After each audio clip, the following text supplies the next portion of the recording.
Olá, aluno, seja bem-vindo a mais uma aula da disciplina História do Pensamento Filosófico. E olha só, hoje nós vamos entrar na última fase da filosofia, desse contexto histórico que nós estamos estudando ao longo desse semestre. Já passamos pela filosofia antiga, falamos da filosofia medieval, tratamos nas últimas aulas da filosofia moderna.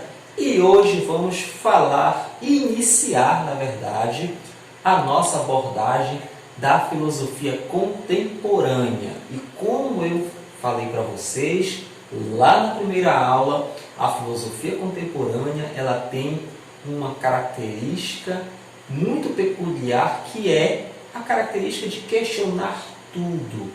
Para a filosofia contemporânea, nada está pronto, nada está acabado. E ela vai fazer diversas abordagens sobre os mais variados assuntos. Nós vamos perceber que, em relação às filosofias anteriores, que focavam geralmente em um determinado contexto, a filosofia contemporânea será bem diferente, pois ela vai fazer diversas abordagens.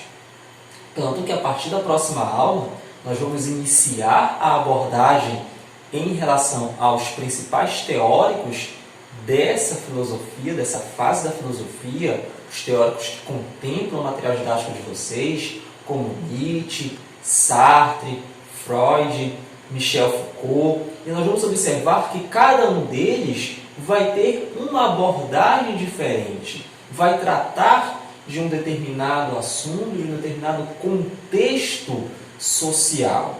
E o que é fundamental para nós, educadores, que é essas várias abordagens, o conhecimento, pelo menos o conhecimento prévio, desses mais variados assuntos que circundam a nossa sociedade. Então, nós começamos essa nossa abordagem da filosofia contemporânea percebendo quando que essa filosofia ela realmente vai se iniciar, tratando ali de datas, de períodos. A filosofia contemporânea ela vai se iniciar a partir da segunda metade do século XIX até o início do século XXI.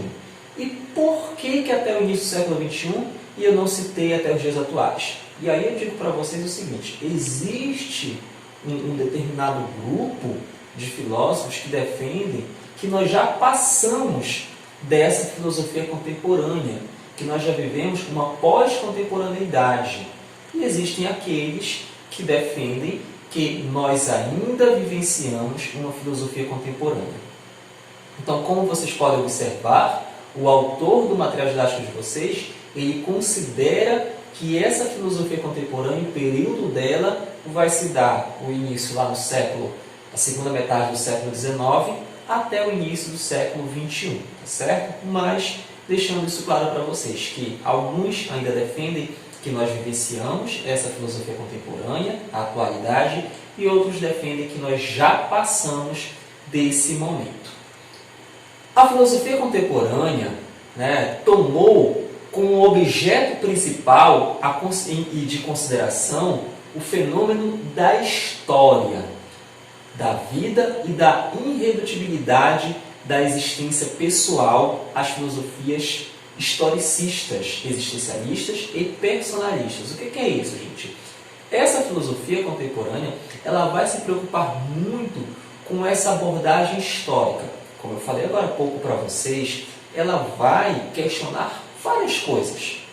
Vai questionar a política, a educação, o Estado, o liberalismo, o neoliberalismo, e ela vai buscar dentro da historicidade razões, motivos para poder debater, para poder expressar a sua concepção, o seu pensamento. Os vários filósofos pertencentes a esse momento vão se debruçar em contextos históricos, na historicidade, para poder justificar o seu ponto de vista, o seu pensamento.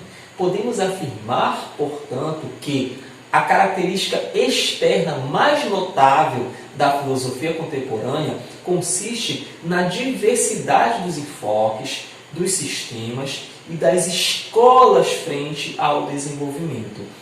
Essa característica de abordar várias concepções, de abordar vários assuntos, de utilizar-se da historicidade para justificar o seu pensamento, é que vai ser uma característica marcante da filosofia contemporânea.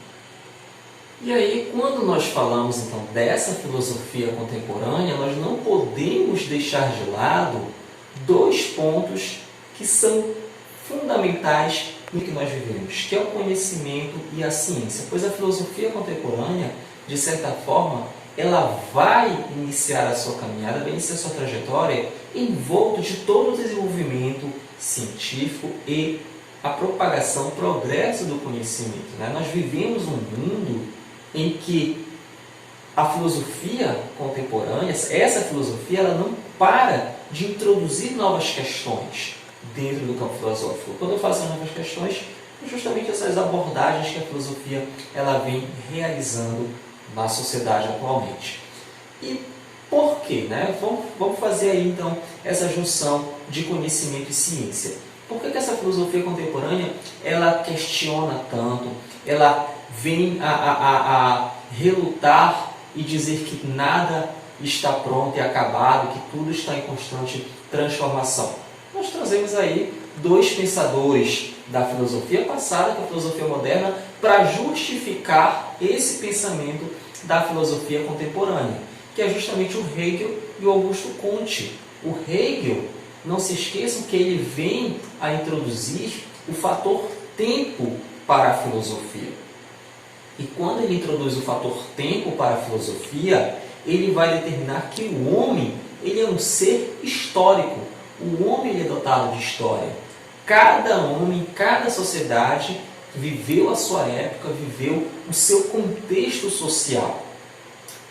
E o Augusto Comte ele vai introduzir a ideia de progresso, tendo sempre como razão de que a ciência ela vai caminhar junto ao desenvolvimento desse futuro homem. Então, olha só, se o Hegel, por um lado, ele introduz o homem como um ser histórico, o Augusto Comte vem a nos dizer que esse homem, para que ele possa vir a se desenvolver e prosperar, ele precisa progredir, ele precisa se apropriar dessa ideia progressista, dessa ideia de progresso, de evolução e utilizar-se da razão das ciências para poder evoluir.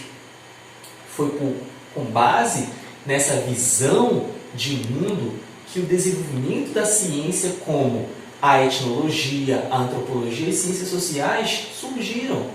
Com esse pensamento de respeitar o contexto histórico do homem, respeitar essa ideia de que para evoluir o homem precisa progredir, precisa do progresso, é que vão surgir essas novas ciências. Por isso esse tópico conhecimento e ciência.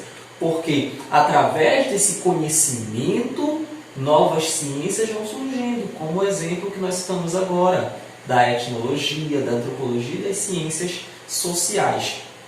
Todo esse pensamento de homem histórico, de progresso, da ciência como fator para a evolução do homem, para o desenvolvimento do homem, veio a fazer com que surjam vários pensadores. E um grupo de pensadores muito influente foi justamente os pensadores intelectuais alemães que criaram a teoria crítica. E o que é essa teoria crítica queria nos repassar? Segundo o qual as transformações sociais, políticas e culturais poderiam acontecer apenas se tivesse como finalidade uma maior libertação total do homem, em detrimento do tecnicismo e do domínio da ciência sobre a vida humana. Em outras palavras, essa teoria crítica que vai surgir ali na escola de Frankfurt, na Alemanha, ela vem a colocar o homem como objeto central do seu contexto histórico, do seu desenvolvimento, da racionalidade das ciências para o seu progresso. O homem ele é ali o objeto, ele é o ator central para essa teoria. E aí, para nós entendermos melhor toda essa gama de assuntos, essa gama de abordagens que a filosofia contemporânea vem a nos trazer, é que a partir da próxima aula nós iremos mergulhar nesses pensadores que o material didático de vocês vem a nos trazer. E o primeiro pensador que nós iremos trabalhar na próxima aula será o Friedrich Nietzsche. Então eu convido vocês para nos acompanharem na próxima aula, tá certo? Então nós ficamos por aqui, agradeço a participação de vocês e até a próxima. Vocês podem acompanhar aqui ao lado onde se encontra a aula de hoje, tá bom? Abraços e até mais!